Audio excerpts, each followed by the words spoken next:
Coucou tout le monde, bienvenue pour cette 15e journée du calendrier de l'Avent. Je vous montre ici tous les papiers que je garde, que j'ai réalisés avec la Gelpress, aussi bien les papiers classiques que les papiers Burke. Et je vais faire une petite sélection. Alors, je vais plutôt prendre dans les chutes de cette taille-là. Je vais éviter d'entamer les papiers en grand format. Et je vais découper à l'aide de die différentes formes qui se répondent. Moi ici j'ai la chance d'avoir ce die tasse. Il y en a encore quelques-uns disponibles, donc je vous mets le lien dans la barre d'infos. Non, sur le blog. La barre d'infos, elle vous dirige vers le blog et ensuite sur le blog, vous aurez les liens vers la boutique. Alors là, c'est vers la boutique tout en colle. Et par contre, pour le petit tampon que vous voyez ici, le mini fond numéro 7, ça ce sera sur la boutique Crazy Little Craft.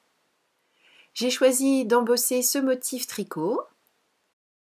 Et une fois que c'est fait, je vais faire le tour avec un distress crayon. Oui, là je vous montre juste que c'est toujours le petit pot que l'on a réalisé ensemble. Pour les personnes qui n'ont pas vu la vidéo, je vous mets dans le petit i un lien vers la vidéo de la réalisation de ce petit pot. Et je fonds au doigt donc le distress crayon autour de mes petites tasses pour avoir un côté fini, un peu plus cosy. Je trouve que ça ajoute vraiment à ce petit côté chaleureux qui était déjà donné par le mini fond effet tricot. Et dans le set de die, on a aussi cette petite partie qui permet de découper comme un morceau de chocolat, enfin comme pour donner l'illusion qu'il y a du chocolat ou du café dans la tasse. Là je vous montrais que je trie mes chutes de papier par couleur, je les mets dans une petite boîte, ce qui me permet d'y accéder assez facilement, enfin très facilement même. Là on va découper un rectangle, c'est ce qui va nous permettre de faire le lien entre les deux partie du marque-page. Je ne sais même plus si je vous ai dit d'ailleurs qu'aujourd'hui on crée des marque-pages. Si, j'ai dû vous le dire en début de vidéo. Oh, je suis un peu perdue aujourd'hui. Bah, c'est dimanche en même temps. Hein. Donc voilà. J'assemble les deux tasses principales autour de ce morceau de papier. Et pour que ce soit bien propre, j'ai découpé dans la même couleur de papier à nouveau deux tasses pour les coller au dos et faire en sorte que ce petit cadeau soit joli sous tous les angles. J'aime bien faire des petits cadeaux tout simples comme ça, des petites choses utiles qui me permettent en plus d'utiliser mes chutes de papier, donc c'est tout bénef pour tout le monde. Et là, ce sont des chutes de plaques aimantées. Vous savez, souvent quand on achète les die, ils sont vendus sur des plaques aimantées. Je les trouve pas suffisamment, alors soit elles ne correspondent pas à la taille des petits carnets que je réalise, et là pour toutes celles qui n'ont pas vu les carnets rangement de die, je vous mets aussi le lien en vidéo dans le petit i qui se trouve en haut de votre écran. Et donc ces petites plaques, je les mets de côté, il n'y a pas de raison de les jeter, et je les garde pour ce genre d'utilisation. C'est-à-dire ici, j'ai découpé deux rectangles que je fixe avec du score tape pour être sûr que ça ne bougera pas. Et je les colle à l'intérieur de ce futur marque-page. Voilà, je les mets en vis-à-vis, je fais bien correspondre les deux petites tasses.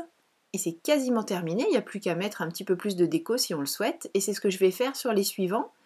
Là j'ai choisi des die tags, parce qu'on peut faire absolument toutes les formes que l'on souhaite. On n'est même pas obligé d'utiliser des die. L'avantage là c'est que la finition est jolie, on a un effet fausse couture. Voilà, ça donne un petit air un peu plus pro entre guillemets au cadeau que l'on réalise. Et de la même manière, une petite languette de papier pour attacher les deux parties décorées qui seront sur l'avant de l'aimant, du marque-page. Ah, je vous ai dit, c'était une journée difficile aujourd'hui. Hein. À l'intérieur, je colle le papier uni de la même couleur que la petite languette que l'on vient de créer. Et à nouveau, bien sûr, les deux aimants, mais là je vais faire un petit peu plus de déco sur l'extérieur. Alors, comme beaucoup d'entre nous, j'ai craqué pour pas mal de rouleaux de masking tape. J'en ai pas une collection énorme, mais je dois quand même avoir une vingtaine de rouleaux et je ne les utilise, comment dire, pas jamais, mais presque. Donc j'ai choisi d'en utiliser aujourd'hui, dans des tons bien sûr qui correspondent à ce que j'ai fait. J'ai déchiré une longueur, j'ai redécoupé sur l'épaisseur parce que ça faisait par rapport à la taille de mon marque-page, ça faisait un petit peu grand. Et voilà, j'ai enfin utilisé un petit peu de masking tape et je me dis que même sur les cartes et tout ça, je pourrais en mettre un peu plus souvent. Donc je les ai rangés différemment pour les avoir sous les yeux et vraiment penser à les utiliser. Là j'ai utilisé un sentiment de la planche étoile de chez Tout en Colle et j'ai mis le sentiment Fais un vœu.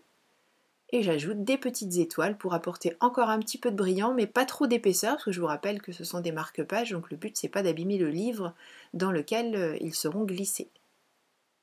Et voilà, c'est tout simple, mais ça fait un petit cadeau personnalisé. Franchement, je trouve ça plutôt sympa. D'ailleurs, je vais en faire pour moi, parce que charité bien ordonnée commence par soi. C'est vrai qu'on offre beaucoup de choses, mais il faut qu'on pense un petit peu à nous aussi, donc je vais en faire quelques-uns des petits marque-pages. Ici, même principe que tout à l'heure, mais cette fois-ci dans des tons de gris. J'ai volontairement pas fait ces créations aux couleurs de Noël, parce que oui, ce sont des petits cadeaux que je vais offrir au moment de Noël, mais ils vont servir toute l'année, donc ça n'a pas forcément besoin d'être aux tonalités de Noël. Donc c'est plus un côté hiver cosy que j'ai souhaité donner à ces petites réalisations. Voilà, bon, j'en ai déjà fait 4, mais il me reste beaucoup à faire, mais j'ai encore plein de chutes de papier, donc il n'y a plus qu'à. Merci beaucoup d'avoir passé ce petit moment avec moi. Je vous fais plein de gros bisous. Je vous donne rendez-vous demain pour le 16e jour. D'ici là, prenez bien soin de vous. Créez et partagez. Gros bisous. Bye bye.